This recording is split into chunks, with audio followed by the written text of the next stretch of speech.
Your family is so extraordinary, and I in the introduction I used the term dynasty in the right way, not the Tudors or the Borgias or anything like that. But I mean in such a way that the talent and I think starting back with your mom and dad, your mother had an extraordinary career as a silent actress, and then went on to be the first female super agent. She did. In fact, Marvin Page, sitting right over there, probably cast her in something. No,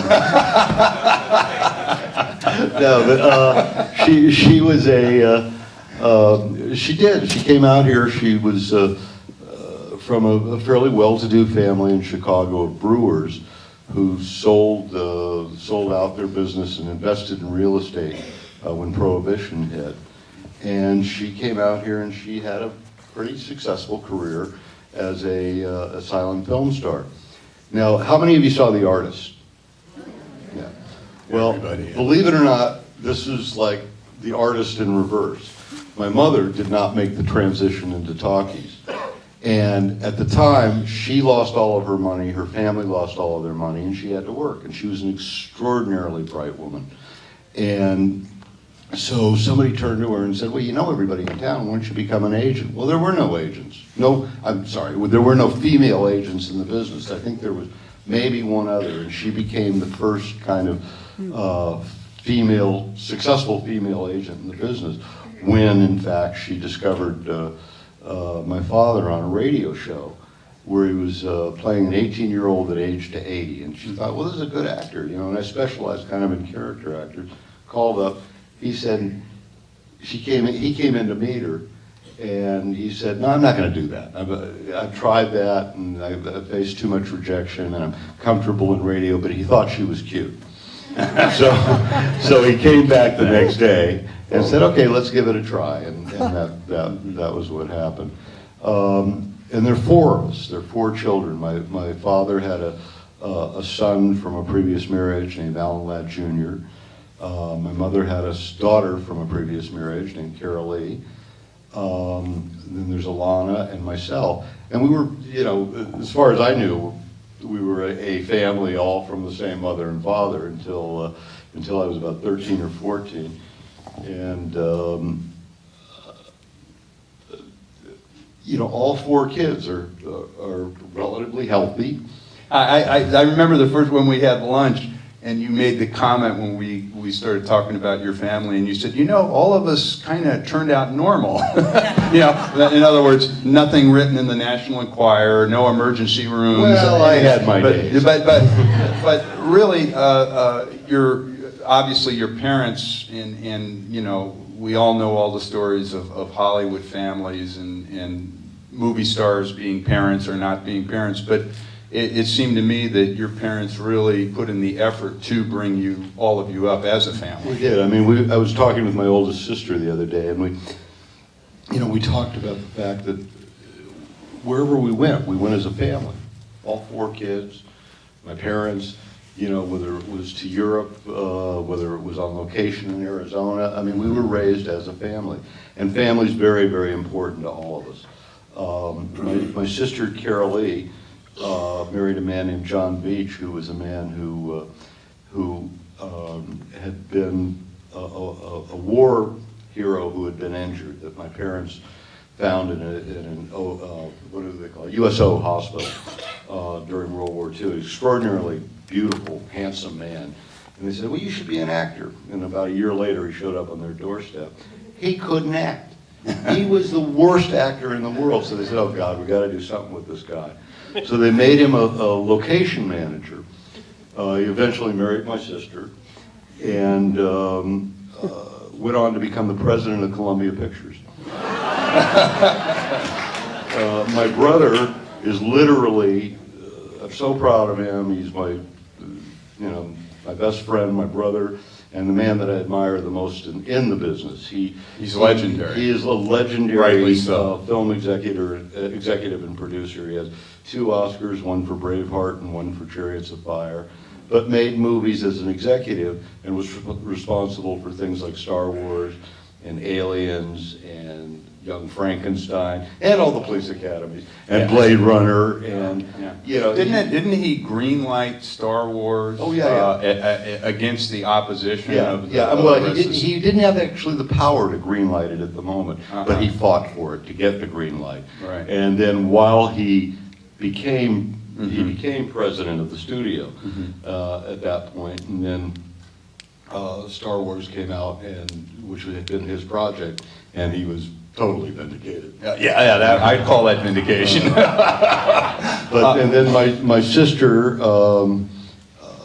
is married to a man named Michael Jackson, who some of you from the Los Angeles area may remember as kind of being the voice of Los Angeles for 32 years. I have to tell this story. When we screened The Great Gatsby in Los Angeles, David was out of town, and we had his sister Alana come with Michael, her husband, and Alana related this story that she actually was on the set the day that last scene you just saw with Howard Da Silva shooting Alan Ladd and him falling into the pool, and she said it was all explained to me that it was all fake, and they watched him put the bullet hole and everything, and I watched it. I guess she was 8 or something, and even though she knew it was fake and had been pre-briefed, she said that she got so upset she didn't speak to Howard Da Silva for years. and apparently, and this is one of the neat things for me as a film historian, that Howard Da Silva was a great friend of the family and a great friend of your dad, and one of his closest friends for years was one of the great character actors of all time, William Bendix. William Bendix, William Demarest. I mean, there were a great group around Dad. Yeah. Elijah Cook Jr. Yeah, Cookie was always around. And, you know, Dad especially liked him because he was shorter than he was.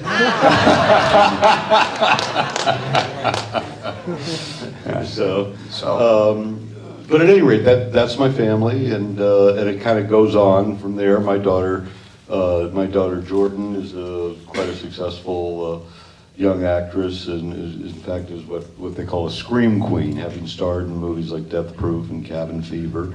And my other daughter wants to direct and is working towards that, and is working behind the scenes. She's currently working on the Smurfs movie, having done the other Smurfs movie, and the last Batman, and she only does $100 million movies. You know? So you know, it's you know, we're proud of the legacy and that we have, and I think it's one of the few families that has spawned that too. But spanned kind of the entire, one goes for the other. The entire business. I Yeah, mean, that's it's from silence to 3D again. That's amazing. That's amazing. Let's talk a little bit about your own extraordinary career. I mean, you were an actor. You acted, played your dad's son in The Proud Rebel. We talked about that, and you had a long list of credits as an actor, and then you ended up going behind the camera. What was that transition like for you? Well, the transition was, you know, it was the greatest job in the world is to be a movie star. I mean, it's just, you know, you show up, you say your lines, you hit your marks, and you go home. But you know, as I grew older, the transition from being a child actor to an adult actor is difficult. It's a tough road, and very few people actually do it. And I was working, and I worked regularly up until the time I was in my late 20s, but not in the roles that I wanted to be doing. And so I had an opportunity to make a segue into production, and I started producing in television, and did a few TV movies and variety specials, and then eventually got a job working as what they call a CE, a creative executive, which is kind of the lowest level executive job that you can get at a studio. It was because I had found a couple of books that they didn't buy, but they thought, well, I got to make it up to this guy. And so they hired me, and then I eventually went into business with my brother-in-law, John Beach, and we produced a couple of movies. Then I went out on my own and started producing, and then went back into the studio system with my brother when we started a company called Path A. Path A became MGM. He left, I stayed. I was there for about 17 years and made a lot of different movies. And then part of that, the last 6 or 7 years of that, produced my own movies. Yeah. And Was your first production The Serpent and the Rainbow, or was that your that was my first solo credit? motion picture production. Yeah, that thing gave me nightmares. I kept waking up thinking I was in a coffin. That guy was dumping a tarantula on me. Well, It was wild. The interesting thing about that is that was actually based on a true story. It was a thesis paper of a young man named Wade Davis to get his doctorate at Harvard, where he basically went to Haiti to prove whether zombies actually exist. And in fact, they do. Wow. I'm serious, they actually do. Wow. It's a kind of a cultural phenomenon that has taken on a different course. Yes, it certainly has.